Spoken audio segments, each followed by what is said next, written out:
Good morning. There are some things that just make my heart sing, and one of those is hearing the chatter and the gathering on Sunday mornings.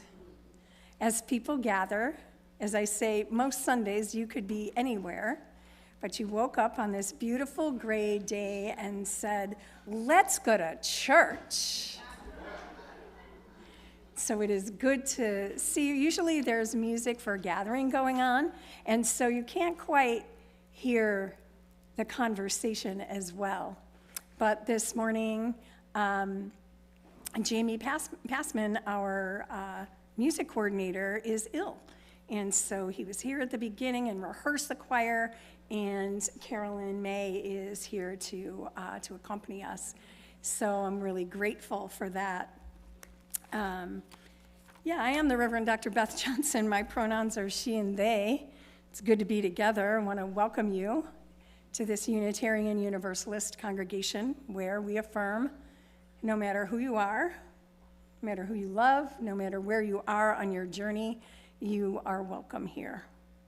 If you're visiting with us today and would like to, there's a visitor's desk in the back. You can sign up to get our emails and our news and notes, which is our weekly news and notes. You can find out some of what's going on. There's always a lot going on in the congregation. We'd love to have you join us if you would like for our visitor hour downstairs in our social hall called the Alice Warren Room. And if you are an extroverted visitor and would like people to greet you, you can take a green mug and people really will greet you. So if you are a member or a friend and have a name tag, I'm going to invite y'all to start remembering to wear your name tags, and we got pronoun stickers, and that way we can greet each other by name. So I'm very pleased this morning to be joined in this service by our Buddhist group, who's led by UCH member Lenny Edgen, and the folks from the Buddhist group will be in the service. That's Jean Schaefer, who will be giving a testimonial, Susan Stevens, the chalice lighting, Tracy Olson with a reading, and Sari Villa-Gomez, who will be doing a short reading at the end of the service. So it is good to gather and to be together. Again, Carolyn May is providing our service, our music for the service. If your phone is on, you might put it on worship mode, but you can check in and let people know that you're worshiping with us. There's childcare in the RE building across the way, and our director of programs, Pam Fodor, takes care of our kids. And if kids are here and would like to stay for the whole service, no worries, all voices are welcome here. One of the only announcement that I have today is that we have been in a process of exploration, looking at who we are as a congregation, and the board appointed a lead team that stands for living our values, evolving our church, adapting to a new world, and developing a way forward. And that group is meeting with all congregation members or friends who would like to join us at noon today.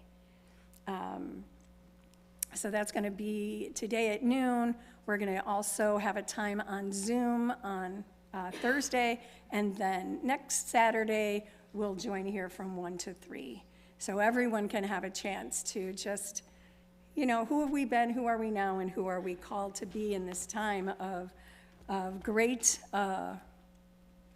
possibility and great challenge. So we do hope that you will make it a priority. Now I invite you to just take a breath with me. We acknowledge here in the western suburbs that we inhabit areas that are the traditional territories of the indigenous peoples, including Kickapoo, Peoria, Potawatomi, and many others, names lost to us. As people trying to live into a more just world, we have a responsibility to acknowledge the history and legacy of colonialism and the harm done to Native peoples, and to work to repair that harm. We do this not to be performative, but to be transformative as we look to see how we as a congregation might meaningfully learn, engage, and repair. So it is good to be together. I invite you into worship this morning with words by Angela Herrera. Consider this an invitation to you. Yes, you. With all your happiness and your burdens, your hopes and your regrets. An invitation if you feel good today. An invitation if you do not. If you are aching. And there are so many ways to ache. Maybe your heart is heavy or hardened. Maybe it is troubled, and peace can take up residence in only a small corner, only on the edge. With all that is going on in the world and in your life, ni modo, it doesn't matter. All that you need for a deep and comforting peace to grow lies within you. Once it is in your heart, let it spread into your life. Let it pour from your life into the world. And once it is in the world, let it shine on all beings. May it be so. May it be so. It is good to be together. This is a service in which we will be having times of song and times of silence, up to 2 minutes of silence. We'll be doing some meditation and some chants. For a lot of the service, we're going to be doing some of the songs seated, but today, even if it's your tradition maybe to sit when you sing a meditation song, I'm going to invite you to rise as we sing the meditation on breathing. I'm going to go ahead and do what's called the drone. And I'm going to start us there and then invite you to rise to sing the melody. And the drone goes simply, breathe in, breathe out, breathe in, breathe out. You got that? I invite you to rise in body or spirit. Breathe in, breathe out. When I breathe in, I'll breathe in peace. When I breathe out, I'll breathe out love. When I breathe in, I'll breathe in peace. When I breathe out, I'll breathe out love. Feel it. When I breathe in, I'll breathe in peace. When I breathe out, I'll breathe out love again. Feel it when I breathe in. I'll breathe in peace. When I breathe out, I'll breathe out love. Breathe in, breathe out, breathe in, breathe out. Beautiful. Thank you.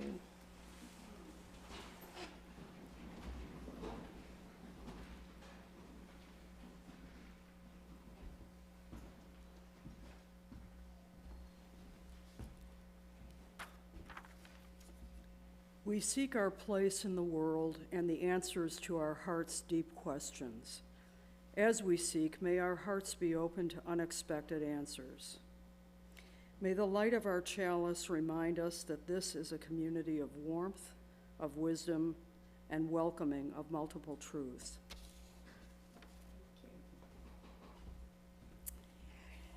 I'm excited about our time for all ages, and I'm really excited that I get to do it.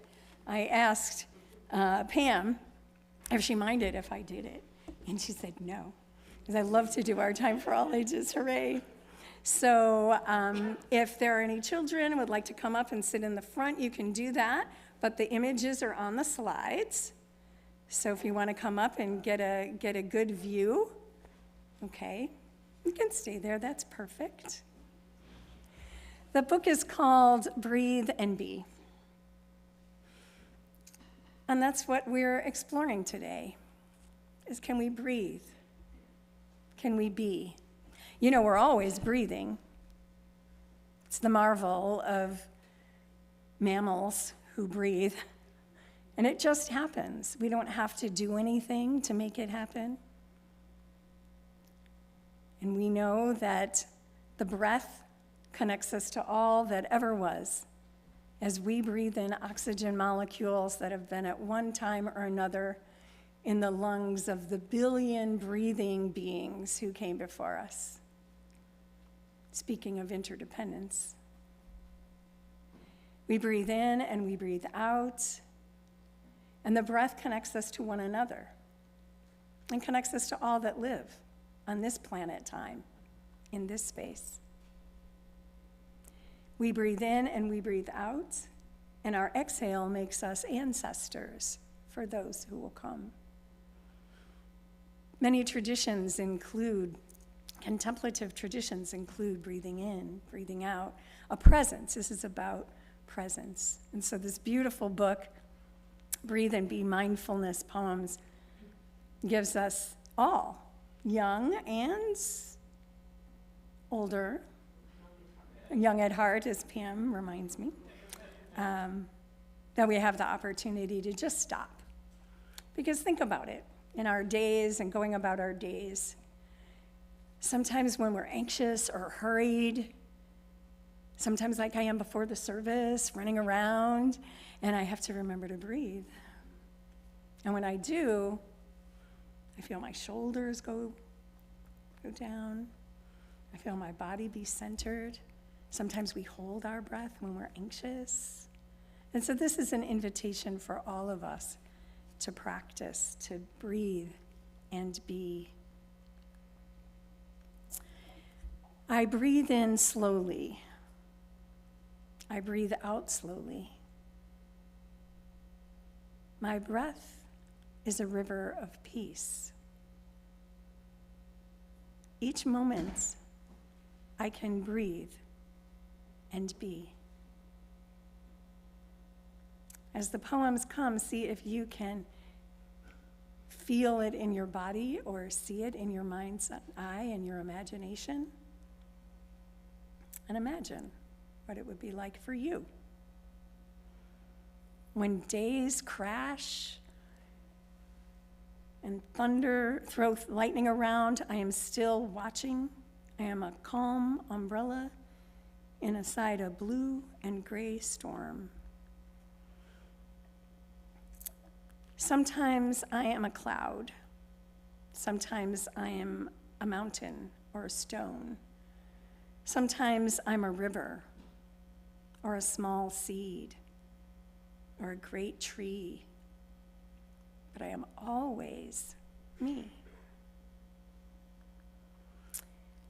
I see myself by the ocean, toes touching sand, fingers finding a shell right at the edge of the water.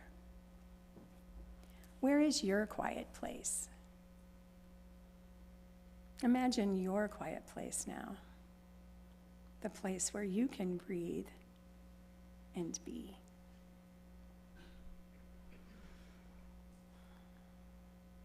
Enjoy this moment to breathe and be. I breathe in slowly. I breathe out slowly. My breath is a pathway of peace moving softly through me. Each day, I can breathe and be. As we sing our children out to their classes, where I think Pam is going to have some breathe, be things to do, invite you to join me in singing our children out to their classes. Can we sing it a cappella? As you go, may joy surround you. As you go, go in peace. Know our love is with you always. As you go, as you go. Nice job, congregation. Thank Thanks, Carolyn. I didn't tell you about that one. There's no music to go with it. I think it exists in Jamie's head or something. Nice job. That's the beauty of ritual, I think, isn't it? That not everybody didn't know the melody of the song, but enough of us knew that when things happen, we could still go on.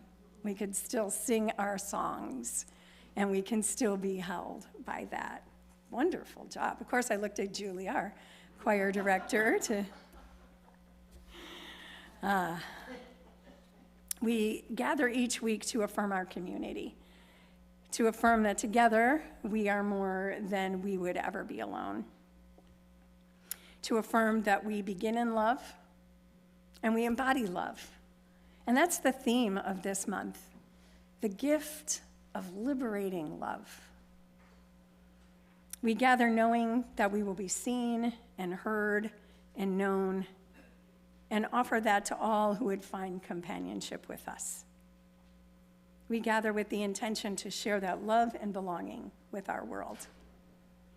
We share our offering as a living out of our values and as the spiritual practice of stewardship.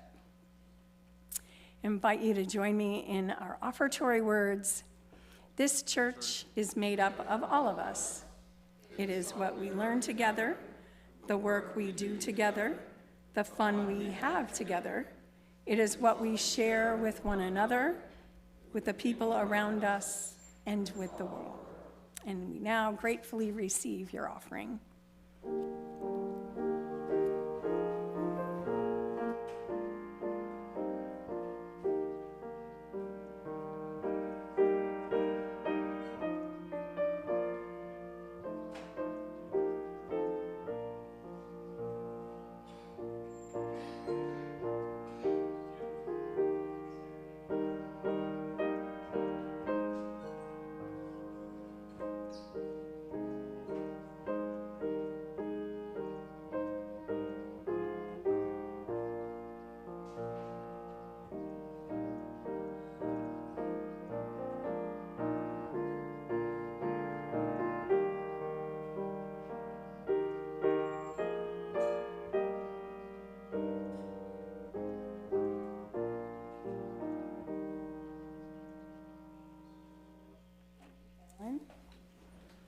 Who on the spot picked music for our offering.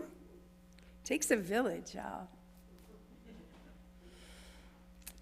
Again, throughout this service, there will be times to breathe and to be. To just be. Sometimes we can be chatty folks, can't we? We love to talk and visit and hear words and say words. It's the human thing to do. And this is a service of pause. And this is a service where there's space. In a moment, we will share our ritual of joys and sorrows. The way that we do that here is we have a stone, a pebble, and we drop that in a bowl of water. And I do want to remind you that pebbles can be dropped in silence. This is a time to share marker events, the places in our hearts that are tender, or perhaps the places in our hearts that have joy to share. So in a moment, we're going to do that beautiful ritual of building community. But before that, we do that, I want to invite you into another space. We did meditation on breathing standing, and we're going to just go ahead and bring ourselves back into our bodies, into our hearts, and just know that anything that we invite you to do is purely an invitation.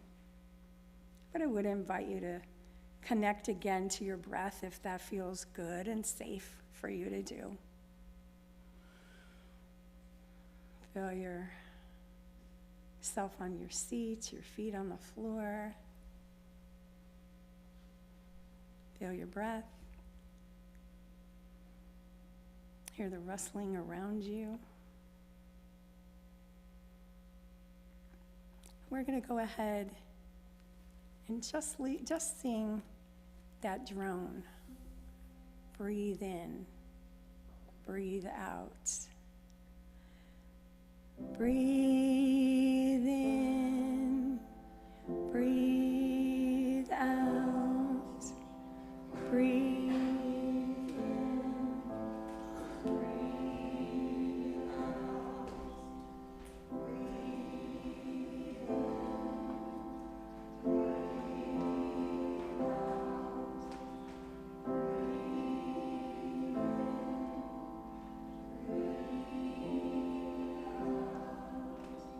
Aware of what's going on in life, in your hearts. Pausing again, connecting with that which you've brought with you today. And let's do that again, slowly, quietly. And if you have a joy or sorrow to share, I invite you to come up and drop a pebble, reminding that you can do that in silence or in a word or two. Breathe in, breathe out, breathe in, breathe out, breathe in, breathe out, breathe in, breathe out.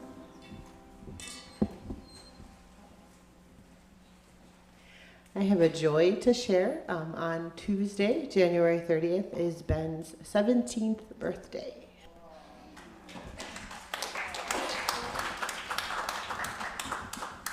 I'm Kathy. On next Saturday, my oldest granddaughter will be marrying her longtime love at the Lincoln Park Zoo. They have a very lovely cafe there.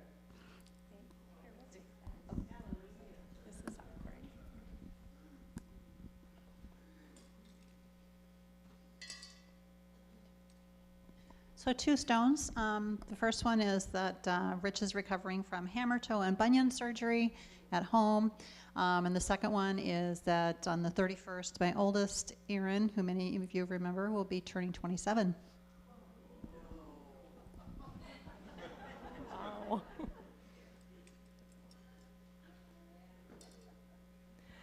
This is in memory of Helene Fields, who had been a longtime member of our congregation with her husband Tom. She died recently. Her death notice was in today's Tribune, so just a lovely and wonderful human being, and she'll be missed.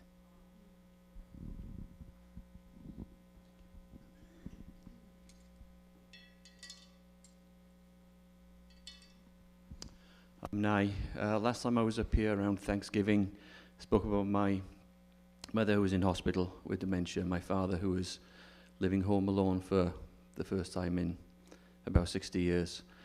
Sadly, my father passed away December 14th. He had a stroke 11 days earlier, and my mum remains in hospital because of dementia, and it's hard to get a residential care home at the moment. So one stone in memory of my father, and the other as I think about my mother.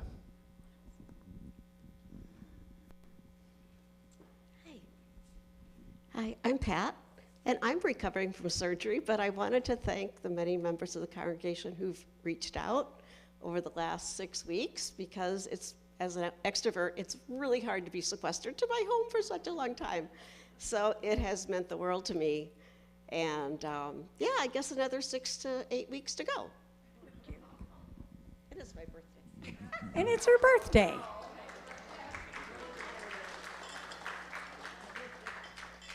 That deserves a stone or two.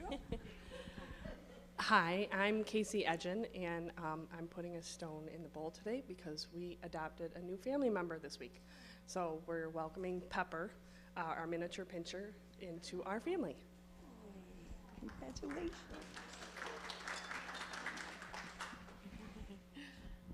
Hi, I'm Jill. I'm putting a stone in for my stepson, Ben, who had just had kidney surgery, and he's not doing very well. So he's in a lot of pain, and he's only 16, so my heart, that's why I'm late. No worries. Thank you. That's just turn.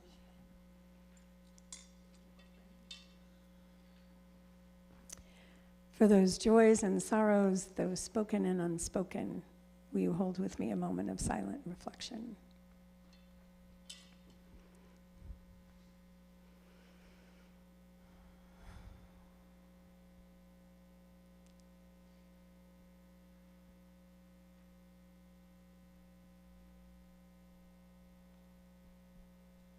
Spirit of life, Spirit of love, Holy One, moving in, through, and among us.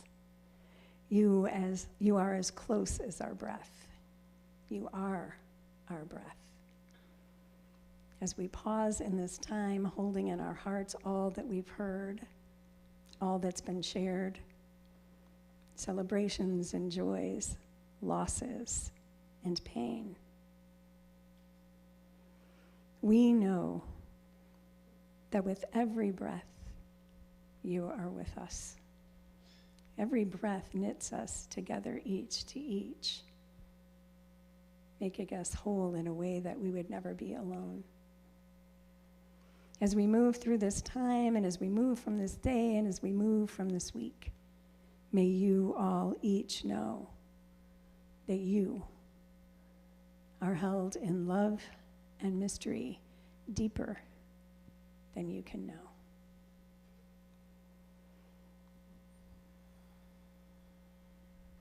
Amen.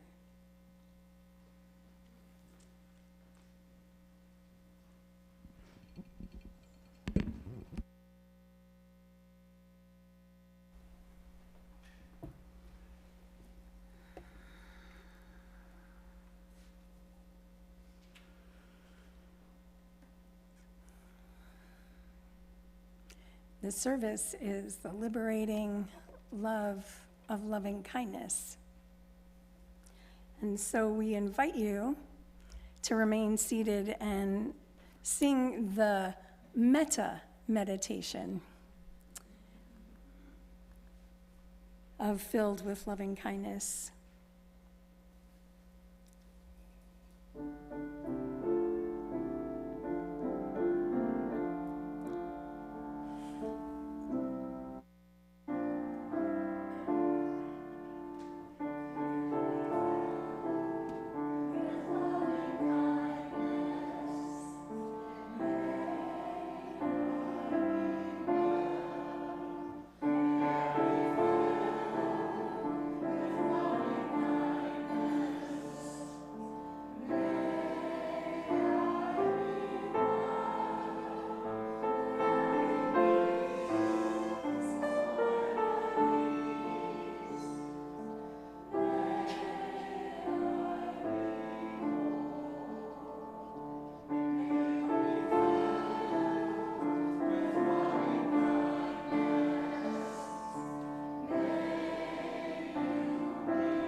Is metta.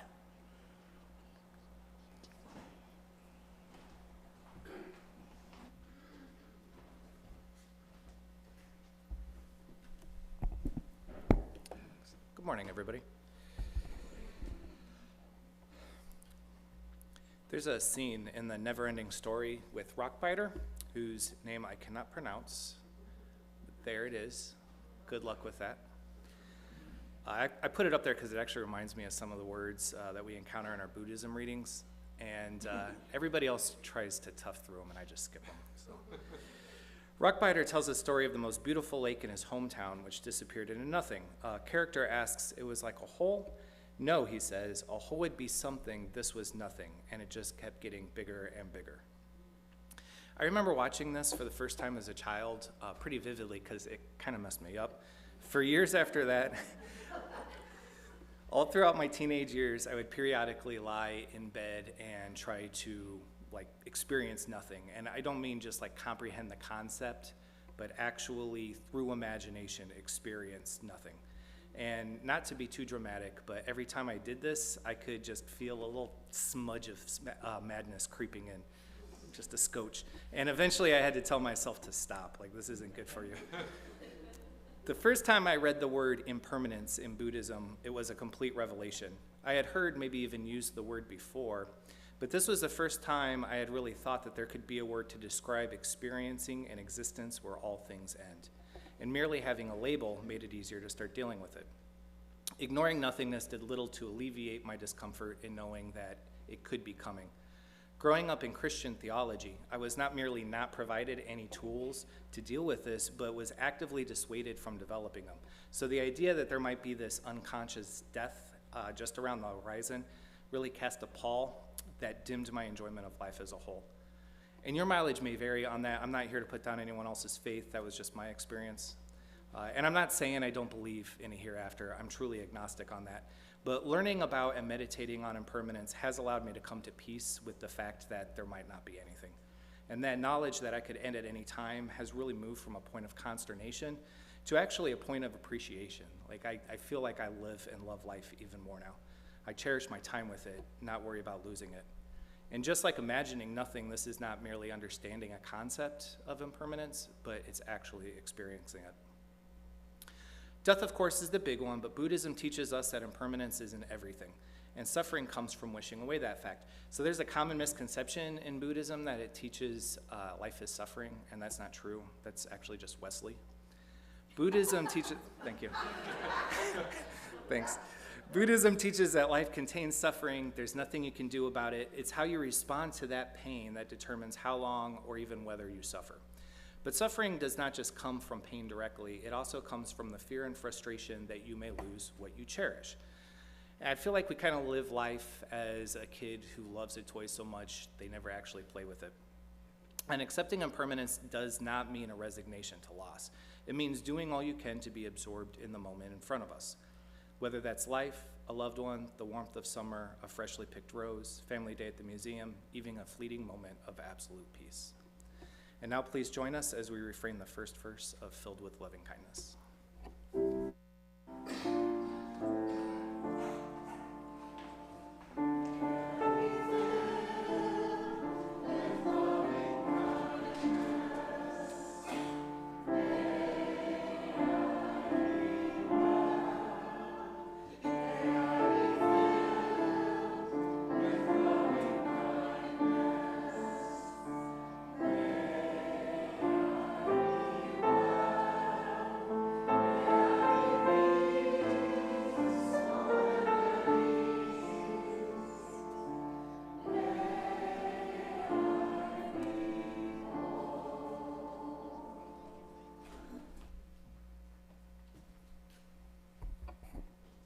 Good morning, everybody. I am Lenny Edgen. I facilitate the Monday Night Buddhist Meditation Group. Reverend Beth invited us to collaborate with the service, and when we were sitting down brainstorming how to tie in Buddhism with this month's theme of liberating love, loving kindness was just a natural progression. It seemed to fit perfectly. So I'm going to guide you through 5 rounds of metta meditation. We start with ourselves, and then we'll move on from there. And every round will be 2 minutes of silence where I will guide briefly, mostly to remind you, because when I'm doing this on my own, even though it's only 3 short phrases, I almost always forget one of them. Or 30 seconds and I start thinking about breakfast, dinner, the dog. Perfectly normal, by the way. When that happens today, know this, you're not doing it wrong. That's what your brain is designed to do.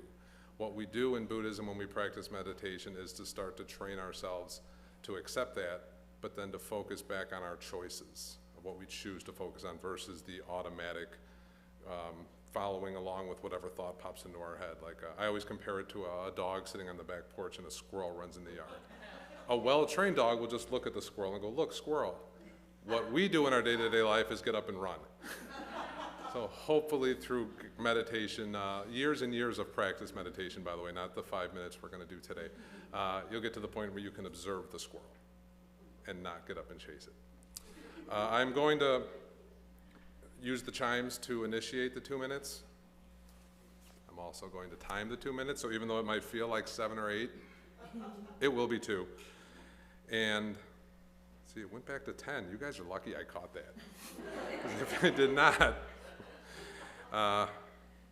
And again, it'll be in silence. I will a few times remind you of the phrases, and then I'm going to speak briefly afterwards about why we do each phase.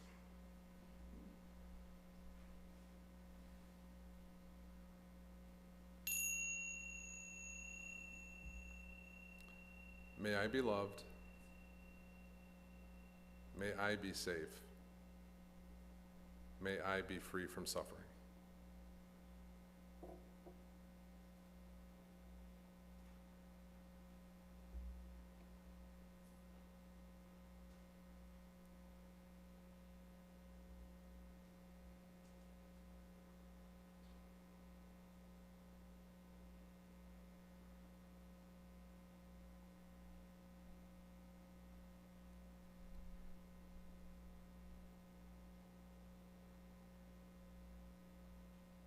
May I be loved.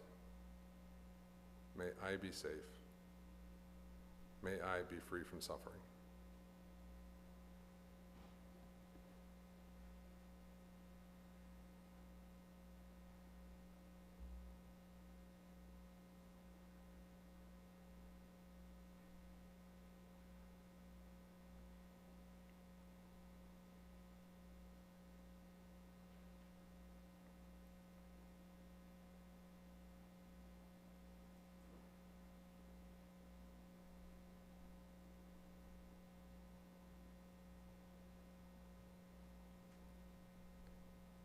May I be loved.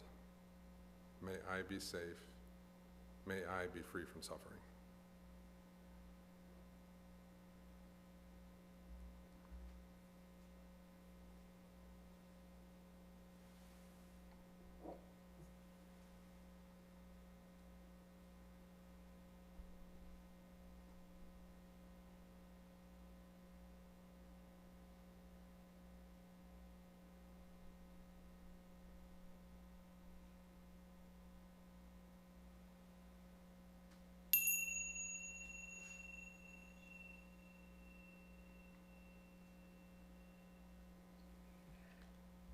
Wanted to mention for those at home, you can get really comfortable when you're doing this. I mean, in church, I would recommend staying in your seats, but if you're at home, feel free to lay down. I will hit a chime to wake you up in 2 minutes, so feel free to get as comfortable as you need to. So why do we start by focusing on ourselves? Thank you. I told Reverend Beth, if I forget, feel free to take over, and that took a single slide. I sometimes feel like my Buddhist practice is selfish. How can I find time to meditate, read the Dharma, attend Sangha meetings, and put the principles of the Eightfold Path into my daily life? After all, I am a father, I am a husband, I am a full-time employee, I volunteer in several places, and how can I take time to do those and do them well, and at the same time find time for myself? I'm sure most of you have heard this, so hopefully one person here is like, wow, that's different. There's that old trope about being on an airplane, right? And the airplane loses, it starts to go down, and the cabin loses pressure, and the oxygen masks fall down. Well, what are you supposed to do? Put yours on first, and then you can take better care of those around you. If I am take care of me first, I am a better husband, I am a better father, I am a better employee, I am a better volunteer. I can show up to do the things I need to do better when I take care of me first. We UUs do one thing very well, and I noticed that as soon as I came to church, we do social justice well, right? We take care of the environment, we take care of animals, we take care of those that are imprisoned, we take care of the marginalized, we take care of the downtrodden. How we show up for those folks makes a difference. I will do a much better job, and we will do much better work if we show up with a cup that is overflowing with loving kindness. So the second round of metta meditation, we choose a loved one to focus on. That can be somebody that's very close to you, somebody you feel very strongly about. It can be a pet, it can be a companion animal. Something that you love completely and something that you know loves you completely. So during this second round, we're going to say you instead of I. And I want you to visualize that person or that animal and feel as deeply as you can, feel the love that you're sending out to this individual.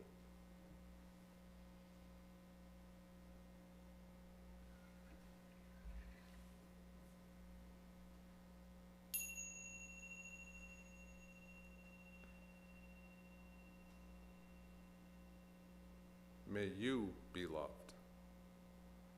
May you be safe.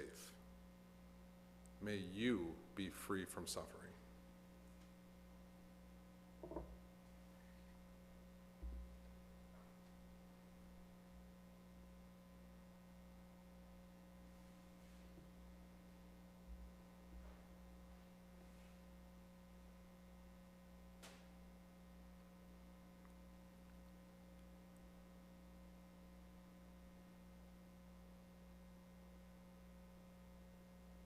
May you be loved.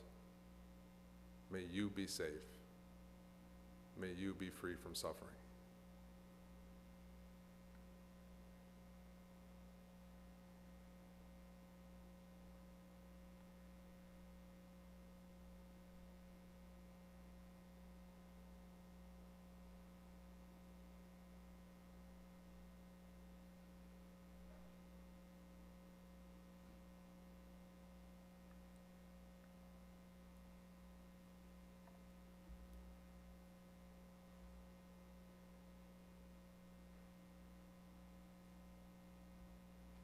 May you be loved.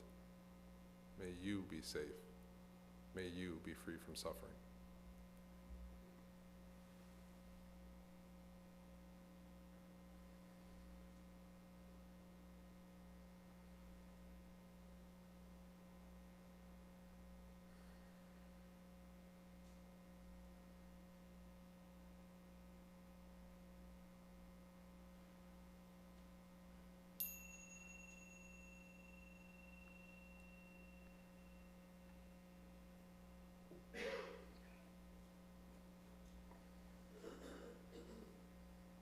So why do we focus on a loved one? Because it's easy. We're going to move forward and extend eventually loving kindness to all beings. The next couple rounds are going to be a little more difficult, so we need to start by tapping in to this unending love that flows through us. And it's way easier to do that when we're focusing on somebody or something we love deeply. And we start to get the sort of river flowing. Right?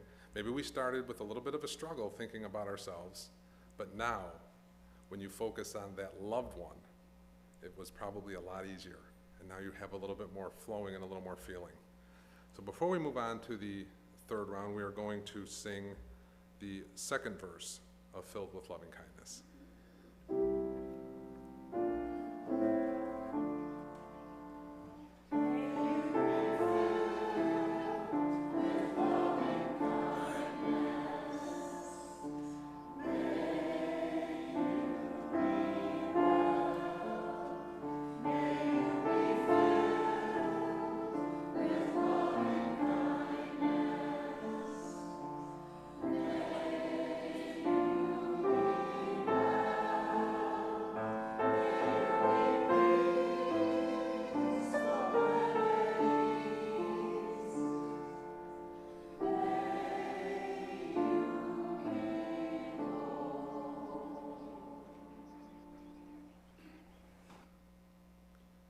for round 3, we shift from a loved one, somebody we already have these strong feelings of loving kindness toward, to a random person.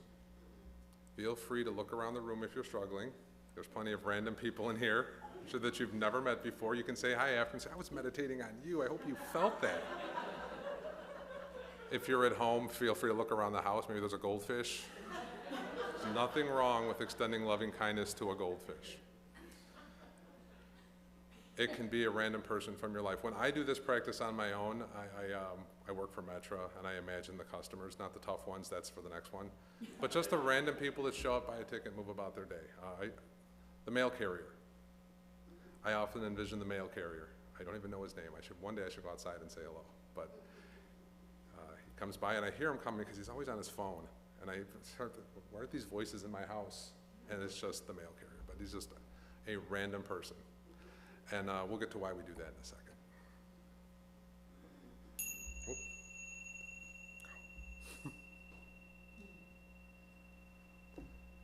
May you be loved. May you be safe. May you be free from suffering.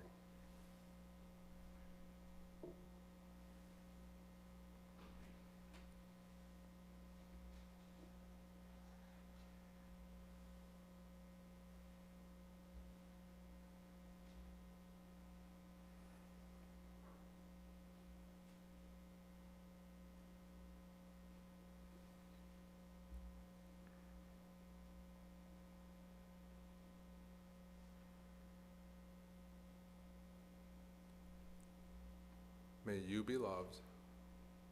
May you be safe. May you be free from suffering.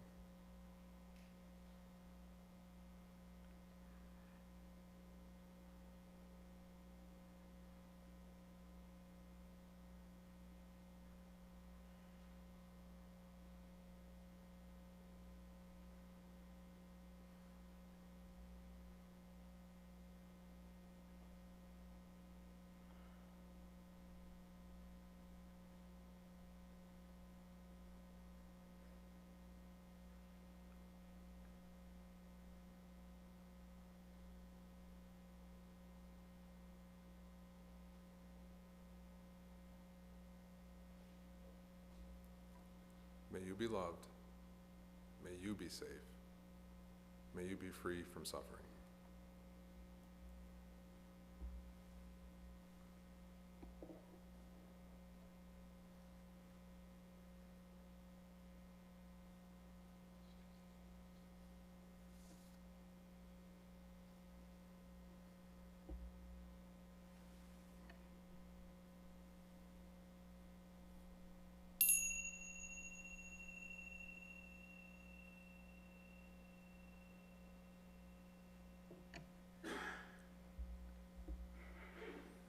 We Unitarian Universalists affirm the worth and dignity of all people. We can show this through the cultivation of loving and kindness to everyone. So here, we shift from an easy target to someone we're less likely to feel love for.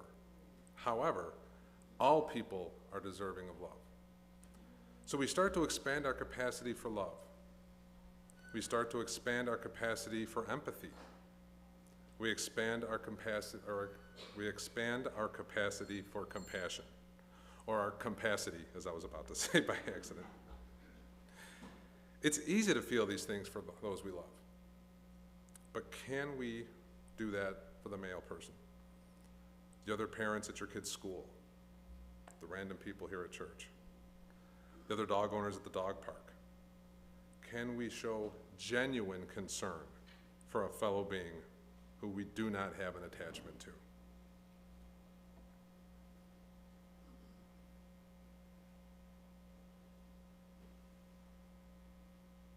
During this fourth round, I want you to focus on somebody who's difficult, somebody who's caused you harm, or somebody who's caused harm in the world.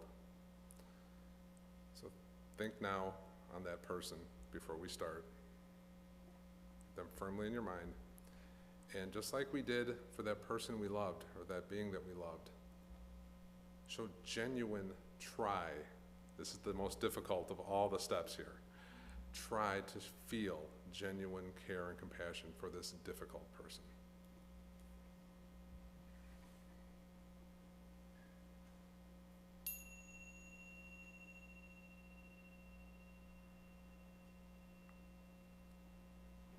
May you be loved. May you be safe. May you be free from suffering.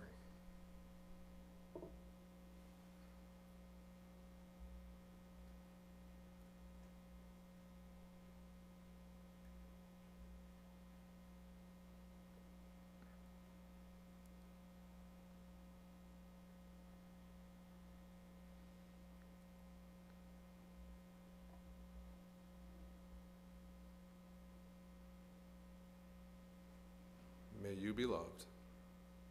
May you be safe. May you be free from suffering.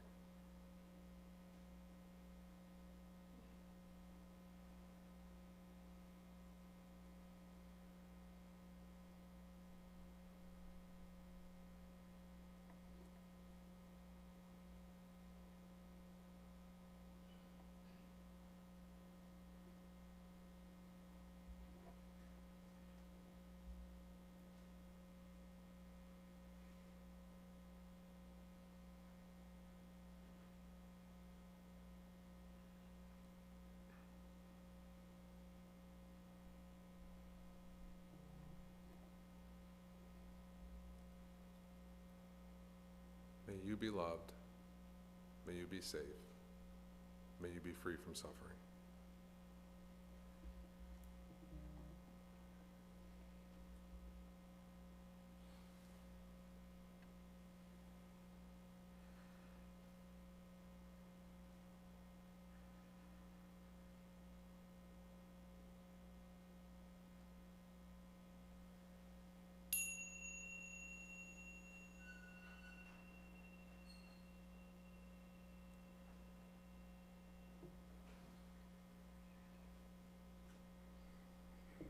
Folks, this is where the rubber meets the road.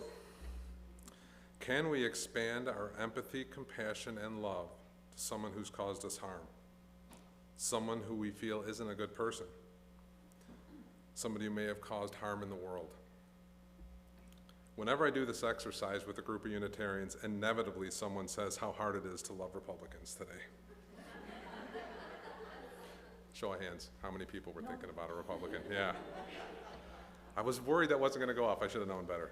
Half the hands went up. For those at home, half the hands went up. But according to Buddhist and Unitarian principles, we are all interconnected. We all have the same inner Buddha nature or inherent worth and dignity, even Republicans. Even that mean person you work with, even those people who have caused you harm. Nirvana is defined in a lot of different ways in different Buddhist sects.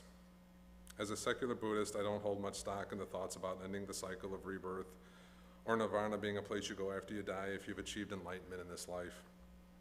I believe nirvana is equanimity, the ability to encounter any situation and to respond to them in exactly the same way. In order to do that, I need to be more compassionate, empathetic, and loving to the people I consider difficult. Please join me in singing the third verse of Filled with Loving Kindness, where we sing "We."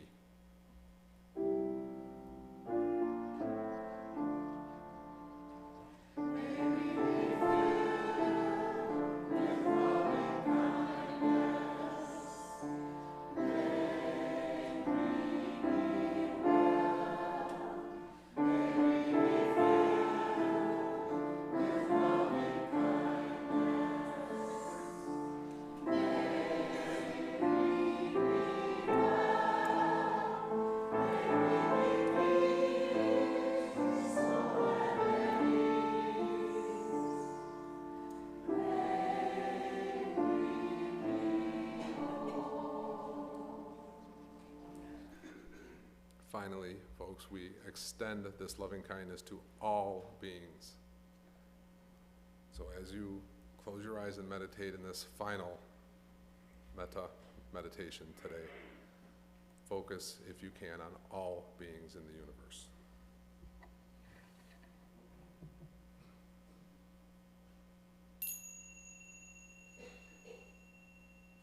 May all beings be loved.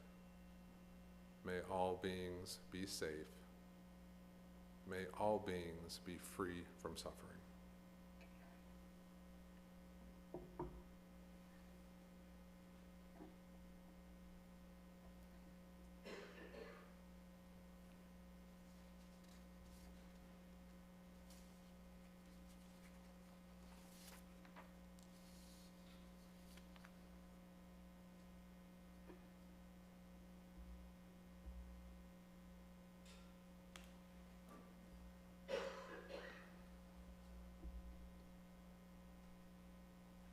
May all beings be loved. May all beings be safe. May all beings be free from suffering.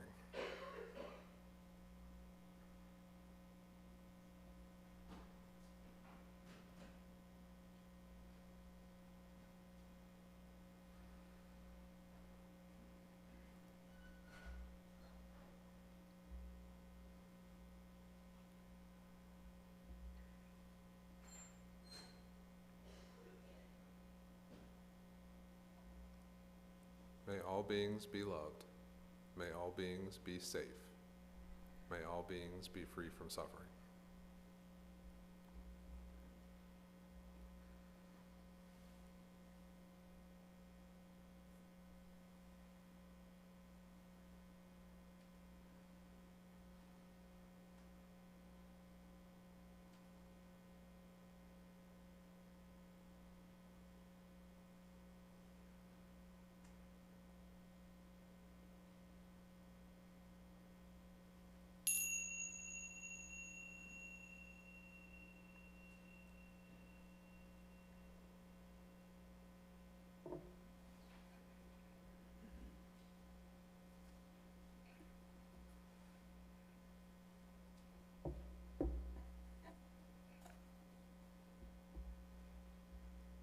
We've talked about and practiced extending loving kindness to ourselves, to a loved one, to a random person, to a difficult person, and finally to all beings. Faith without works is dead. So my challenge to you this week is to find some action you can take to actually show loving kindness to yourself. And if you can, then show loving kindness to a loved one. And if you're able, show loving kindness to a random person. And if you're at a level 4, show loving kindness to that difficult person you envisioned. And find a way this week to actually show loving kindness to all beings. Please join me as we sing one last time, I think? Yeah, one last time. All 3 verses of loving kindness.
Simply stated, metta practice is not about them. It is about you. You do not love other people because they deserve it, or because there might be a spark of goodness in the hardest of hearts.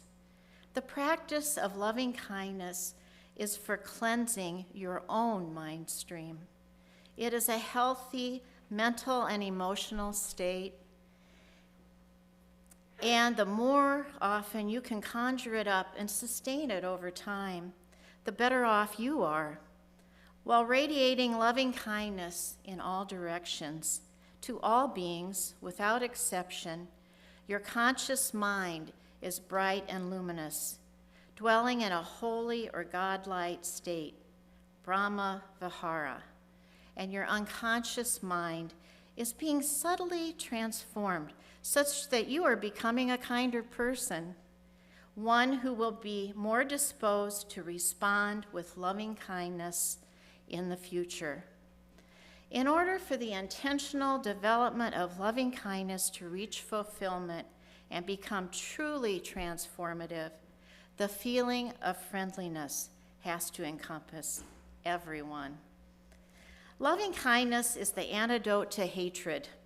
That is why cultivating it is so beneficial.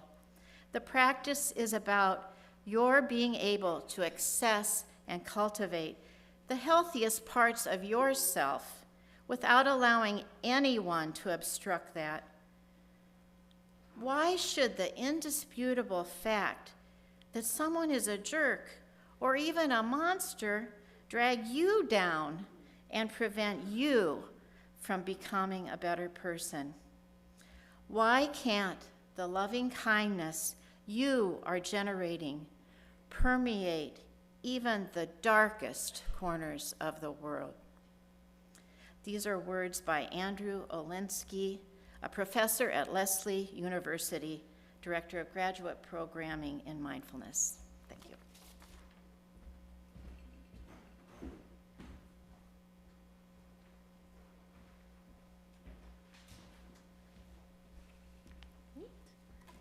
And now the chalice extinguishing words. Go forth in simplicity. Find and walk the path that leads to compassion and wisdom, that leads to happiness, peace, and ease. Welcome the stranger and open your heart to a world in need of healing. Be courageous before hate.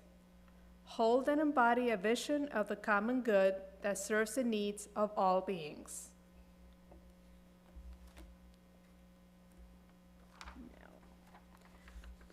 We extinguish this flame, but not the light of its truth, the warmth of this community, nor the fire of our commitment. These we carry in our hearts and share with all the world. Thank you so much.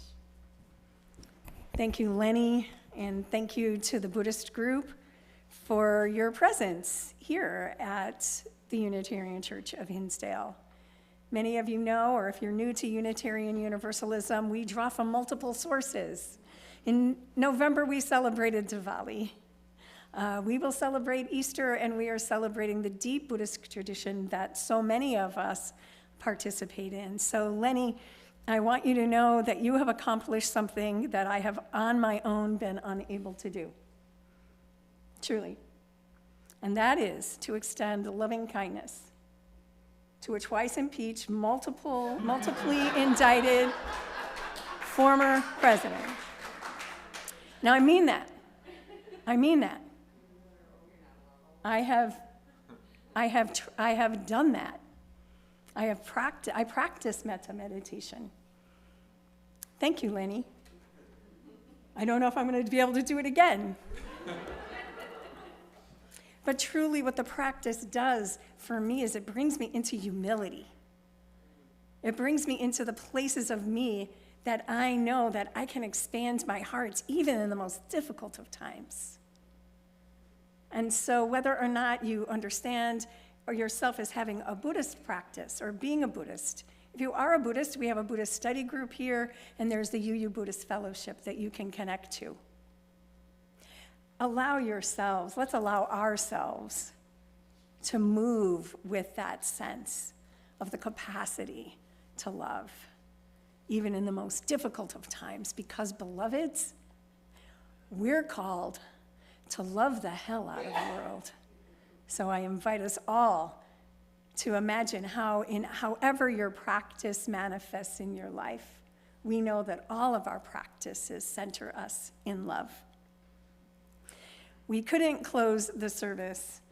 We agreed that singing Blue Boat Home was the song that would bring us into that place of love for all beings and for this beautiful planet. So I invite you to rise in body or in spirit, and will you sing with me?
Carolyn, beautiful. Yes. Go in peace. Be makers of peace. Salem, shalom, shanti, shanti, shanti. And I will see some of you, all of you back. Well, maybe not everyone. At noon, get some coffee. Let's gather and explore together.